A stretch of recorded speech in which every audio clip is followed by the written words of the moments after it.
What's going on, everybody? It is your boy Dylan Matthews back at it again with another hometown take. Today, I am talking about the Atlanta Falcons. Of course, the draft is over. The dust has settled. It's time to recap the draft, give you my thoughts. We're going to go back in time and review the 2021 NFL draft for the Atlanta Falcons. We're going to break it down, talk about it a little bit. I'm going to give you my feelings, and I want you to tell me yours in the comments down below. So we're about to get into that. But before I do, make sure you first like this video, comment your thoughts, subscribe to the channel if you haven't already. If you're new here or you're old here, don't matter. Subscribe if you ain't subscribed, and turn on that notification bell, period. Also, make sure you check out the first link in my description box to buy me a coffee to help fuel this channel.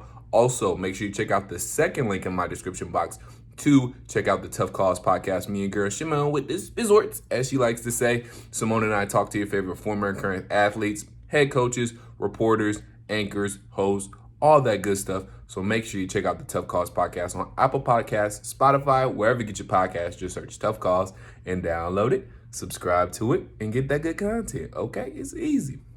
All right, guys, let's go ahead and break down this NFL draft for the Atlanta Falcons.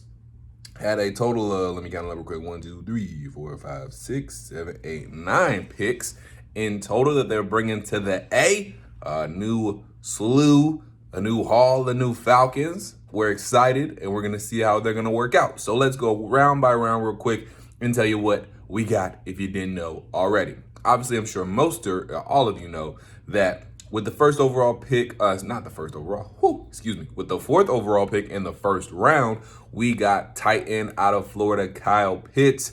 Second round, we got Richie Grant, safety out of UCF. That was a pick number 40. We traded pick number 35. We traded back to pick 40 and got Richie Grant. Third round pick, we got offensive lineman from Michigan, Jalen Mayfield. We had 2 fourth round picks that we used on cornerback Darren Hall out of San Diego State and center Drew Dahlman out of Stanford. With our 3 fifth round picks, we first took Taquan Graham, defensive tackle out of Texas.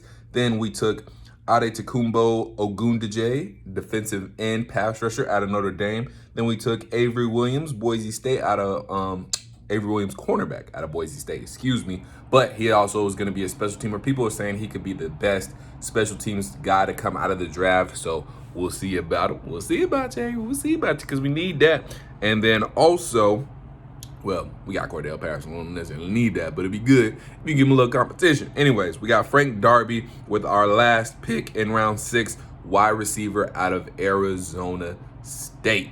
So there are the picks. There are your new Falcons. And we will now wait for all of them to get signed, agree to their contracts, agree to their deals, and make it do what it do. So first and foremost, how do you guys feel about the picks? How do you guys feel about Terry Fontenot, Arthur Smith's first draft? This is obviously the new regime's first draft. How do you feel about how they did? What grade would you give them? Drop your grade down below in the comments for Terry Fontenot and Arthur Smith and the new regime as a whole. So Kyle Pitts, obviously, love the pick.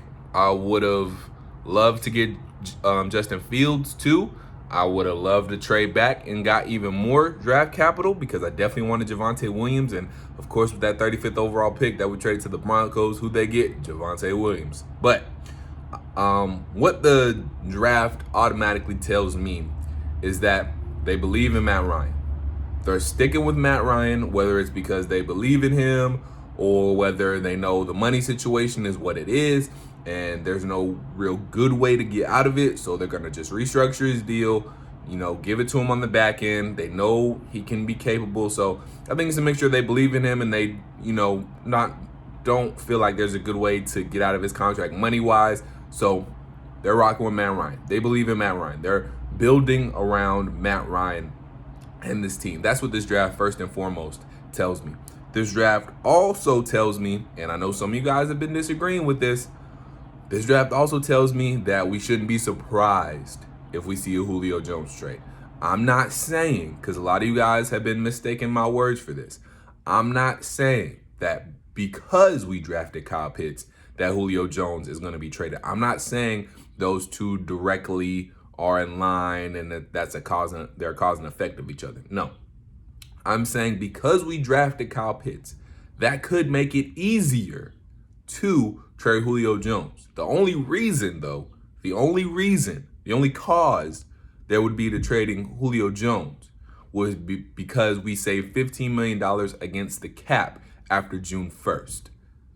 And we still don't have enough, to this day, we still don't have enough money to sign these rookies. We only got, if I'm right on this, we only have about $915,000 in the cap, and we need 11 million. We ain't got the first one yet. We need we need all 11 million to sign the rookies. And again, getting rid of Julio post June 1st will save us $15 million against the cap. So it's not because we drafted Kyle Pitts. That's not the reason. The reason we would trade Julio is to save that $15 million. Kyle Pitts just makes losing Julio Jones easier. So that's why I say what I say. So that's the two biggest takeaways for me. Also, the next biggest takeaway is that this team is addressing their needs, and they did a good job of it. You got offensive line help. You got a center, Drew Dahlman. If they don't like Matt Hennessy, and again, I've said this a couple of times too, this new regime ain't going to be married to these folks that are on the team now, y'all. Terry Fontenot, Arthur Smith ain't married to Matt Hennessy. Even though we drafted him last year, they ain't married to the dude. They could give a duck. They could care less. Drew Dahlman, if he ends up being a better player than Matt Hennessy could be gone. They might not, they might keep him around as a backup, but Drew Dahlman could definitely start over Matt Hennessy if he's better. So we'll see. Same thing for Jalen Mayfield. If he ends up being better than Chris Lindstrom or Caleb McGarry or anything like that, because Jalen Mayfield can play everywhere. If he's better than any of those guys, he's gonna take their spot. So beware about that. Don't be married to any of these guys, because the new regime ain't. Letting y'all know now.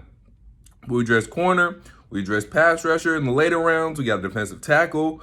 We even got a wide receiver. Again, makes me think, it's the 6th round, but still, it's a thing. The Julio thing. Well, just putting it out there. But anyways, I like the draft, y'all. I'm not going to get into grades because it's way too early. Like the Kyle Pitts, like Richie Grant, like Jalen Mayfield. Still got to honestly do a little bit more research on all the other guys. And so I'm not going to go on my grades yet. But that's what I want y'all to do. I want y'all to give me y'all grades. Give me your consensus. Tell me what you're thinking so I can formulate thoughts around y'all opinions. So we'll see. But liking the draft, I like the way the guys are thinking, at least. I like the moves they're making. I like the thoughts behind them. So it feels pretty promising. I like this new regime a lot so far. I think they're going to get us in the right direction, guys. I think they're going to get us right. And I'm ready for this season. So here we go, y'all. This is the first step. We getting there. So we're going to see what happens. But just a quick draft recap for y'all. I like all the picks. We addressed every really need that we had with all these picks. Had a lot of picks. Gonna try and, they ain't gonna say they rebuild him. Definitely not reload him. So we restructuring this team, and hopefully we'll see what happens year one. I can't say we're gonna win the Super Bowl, but I hope we do. We got the talent on offense, but not sure about what that defense is gonna be talking about. So we'll see, guys. It's gonna be interesting to see. But make sure you guys like this video, comment your thoughts, subscribe to the channel, give me a draft grade. Let me know what you guys think about the draft. Again, I like the Kyle Pitts move. I wish we would have traded back or maybe gotten Justin Fields, or even gone offensive lineman or something like that. But we're gonna see what happens. Make sure you like this video, comment your thoughts, subscribe to the channel. Check out the first link to buy me a coffee to help fuel this channel. Check out the second link, subscribe to Tough Calls Podcast, Apple Podcast, Spotify, wherever you get your podcast. Hey, until I talk to you guys next time. Peace.